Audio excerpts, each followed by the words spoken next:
कक्षा 10वीं के सभी विद्यार्थियों को नमस्कार। आप सभी का सेंट एंजल्स पब्लिक स्कूल की ऑनलाइन कक्षा में स्वागत है और आप सभी से हमें उम्मीद है कि आप सब स्वस्थ होंगे और प्रार्थना भी है कि आप सब पूरी तरह से लॉकडाउन का पालन करें। आज हम पढ़ रहे हैं कक्षा 10वीं की हिंदी व्याकरण में एक जो पार्ट है पत्र लेखन का, वो लेखन के पार्ट में आता है। लेखन के पार्ट में 3 चीज़ें आती हैं, निबंध, पत्र और विज्ञापन। तो आज हम पत्र लेखन पढ़ रहे हैं। पत्र लेखन में हमने पिछली वीडियो में पत्र का परिचय जाना और पत्र में किस तरह से मार्किंग होती है उस चीज़ का भी हमने पिछली वीडियो में पढ़ा है। आज हम पढ़ेंगे पत्र के प्रकार और फिर आगे पढ़ेंगे। देखिए, पत्र के प्रकार दो तरह के सामान्य रूप से पत्र होते हैं, एक औपचारिक पत्र और दूसरा अनौपचारिक पत्र। औपचारिक पत्र और अनौपचारिक पत्र। औपचारिक पत्र वो होते हैं जिनमें औपचारिकताएं ज़्यादा की जाती हैं, जो सरकारी कार्यालयों में लिखे जाते हैं, जो प्रधानाचार्य को, विभागीय अधिकारी को, किसी विभाग के अधिकारी को या फिर SHO, कोतवाली, DM, SDM आदि किसी भी विभाग के सरकारी अधिकारी को जो पत्र लिखे जाते हैं वो औपचारिक पत्र होते हैं।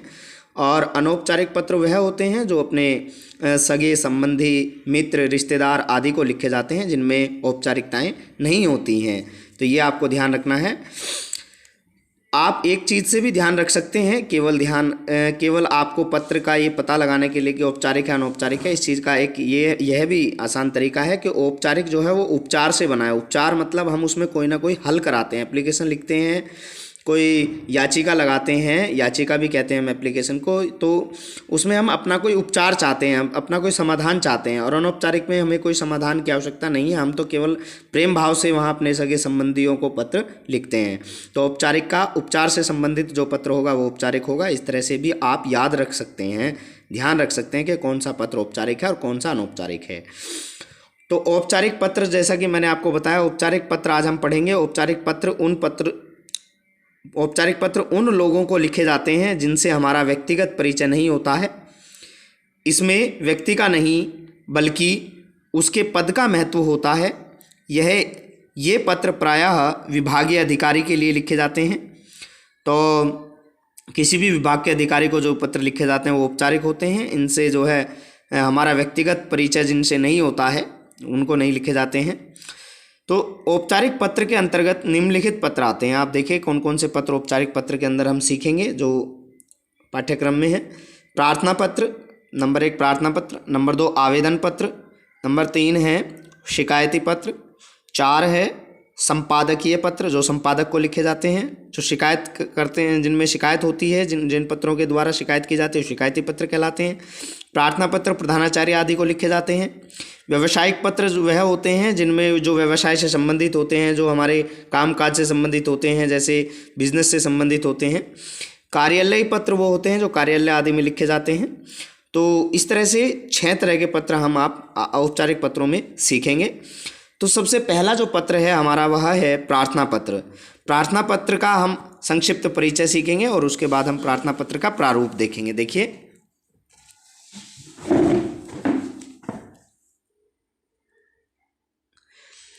सेंट एंजल्स पब्लिक स्कूल की कक्षा में आज हम कक्षा 10वीं का पत्र लेखन का जो हमारा चल रहा है उसमें हम प्रार्थना पत्र पढ़ रहे हैं। देखिए, प्रार्थना पत्र कौन से होते हैं? ये औपचारिक पत्रों में आते हैं।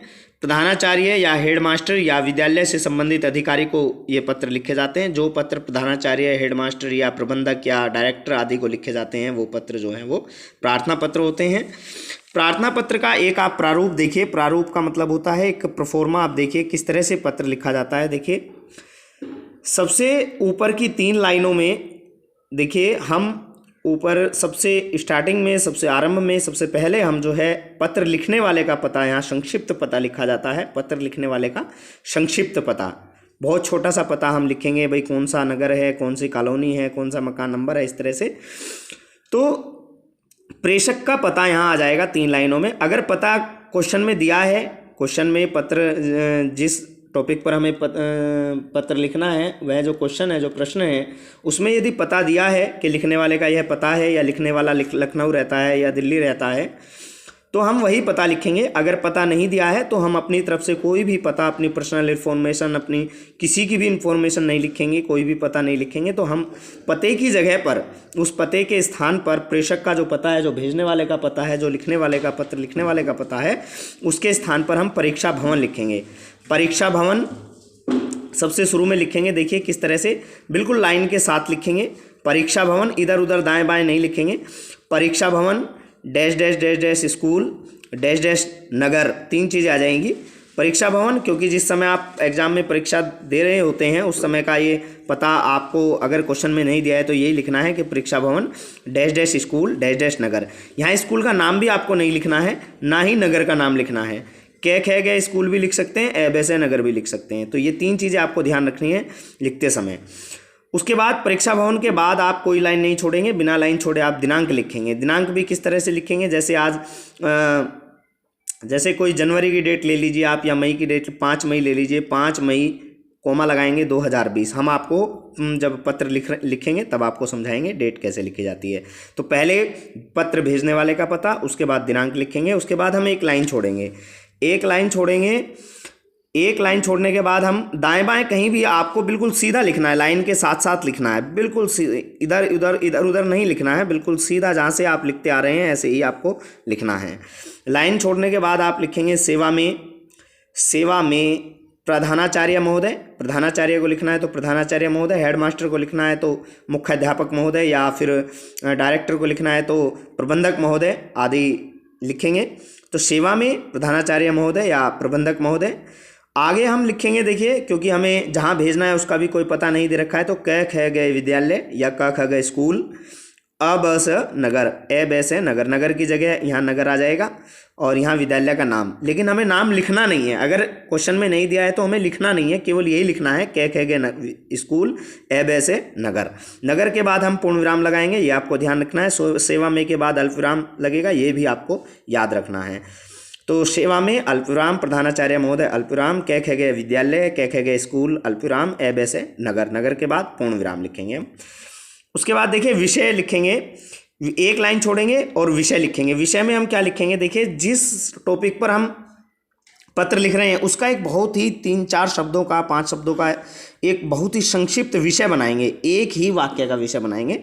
जैसे मान लीजिए आपको छुट्टी के लिए लिखना है तो यहाँ लिखेंगे अवकाश हेतु प्रार्थना पत्र, अवकाश हेतु प्रार्थना पत्र। फीस माफ़ी के लिए लिखना फीस माफ़ी हेतु प्रार्थना पत्र। इस तरह से छोटा सा संबंधित विषय का उल्लेख आप यहाँ करेंगे।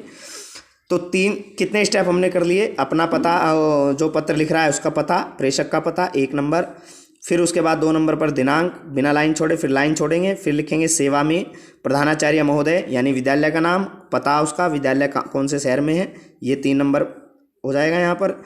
4 नंबर पर आप विषय लिखेंगे, 1 लाइन छोड़ेंगे, और फिर महोदय, महोदय ये संबोधन होता है, महोदय भी आप लिख सकते हैं, श्रीमान भी आप लिख सकते हैं, या फिर श्रीयुक्त भी लिख सकते हैं, मान्यवर भी लिख सकते हैं महोदय की जगह पर। आप कोई भी संबोधन यूज कर सकते हैं, लेकिन संबोधन अच्छा हो, महोदय या मान्यवर ही ज़्यादा प्रचलन में है।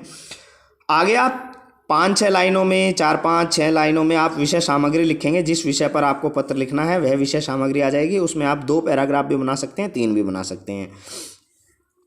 तो महोदय के बिल्कुल जस्ट नीचे ही लाइन के साथ से ही शुरू करना है। कई बच्चे इधर से शुरू करते हैं, ऐसे नहीं करना है आपको। बिल्कुल महोदय के मैं के नीचे से ही आपको शुरू करना है। विनम्र निवेदन यह है कि ऐसे लिखेंगे, या सविनय निवेदन यह है कि मैं आपके विद्यालय का कक्षा 10वीं का छात्र हूँ। आगे आप जो भी टॉपिक लिखना है आपको, फीस माफ़ी के लिए तो फीस से संबंधित पंक्तियाँ लिखनी है, ये छुट्टी के लिए, और अवकाश के लिए तो अवकाश से संबंधित लिखनी है। जब आप ये पूरा कंप्लीट कर देंगे उसके बाद पूर्ण विराम के बाद आप नेक्स्ट लाइन में ही लिखेंगे धन्यवाद या धन्यवाद सहित। उसके बाद आप विस्मयादि बोधक चिन्ह लगाएंगे धन्यवाद के बाद। उसके बाद 1 लाइन छोड़ेंगे, 1 लाइन छोड़ने के बाद आप लिखेंगे आपका आज्ञाकारी शिष्य। अगर लिखने वाली महिला है, लेडीज़ है तो आप, या लड़की है तो लिखेंगे आपकी आज्ञाकारिणी शिष्या, यानी छात्रा है तो आपकी आज्ञाकारिणी शिष्या, यहाँ लिखेंगे आज्ञाकारिणी हो जाएगा यहाँ पर।